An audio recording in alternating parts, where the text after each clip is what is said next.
One thing I notice about today's Russian papers is the contrast. On the one hand, there is lots of bluster and bravado and mocking the West. Moskovsky Komsomolets likens the NATO summit in The Hague to a kindergarten, a brothel. Komsomolskaya Pravda calls NATO Secretary General Mark Rutte chief sycophant for referring to Donald Trump as daddy. There's more daddy in the Russian government paper, the Rossiyskaya Gazeta, plus the claim that at its summit, the EU showed it was now an appendage of NATO.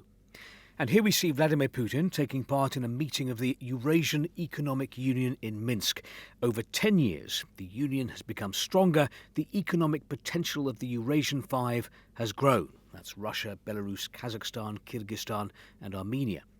But, and here's the contrast, the front page of Nezavisime Gazeta does not carry such positive news for Russia. In the Russian economy, the problem of payment arrears is growing. The cut in the central bank's key rate from 21% to 20% won't fix things, say MPs.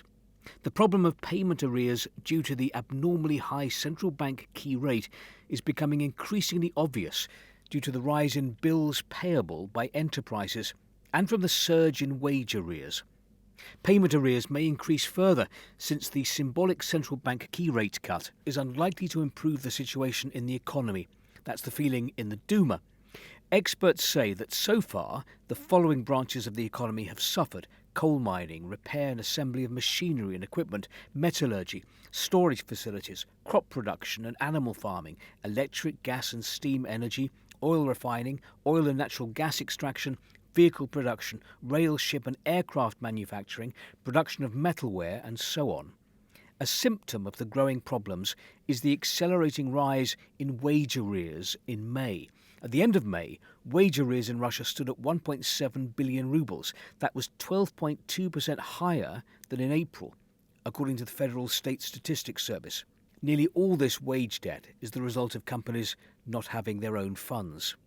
The paper quotes Russian MP Oksana Dmitrieva. She has previously described the policy of abnormally high central bank rates as one of the biggest acts of economic sabotage in decades. Then, in today's RBK, a shortage of skilled labour remains the key problem for the Russian labour market. And Izvestia.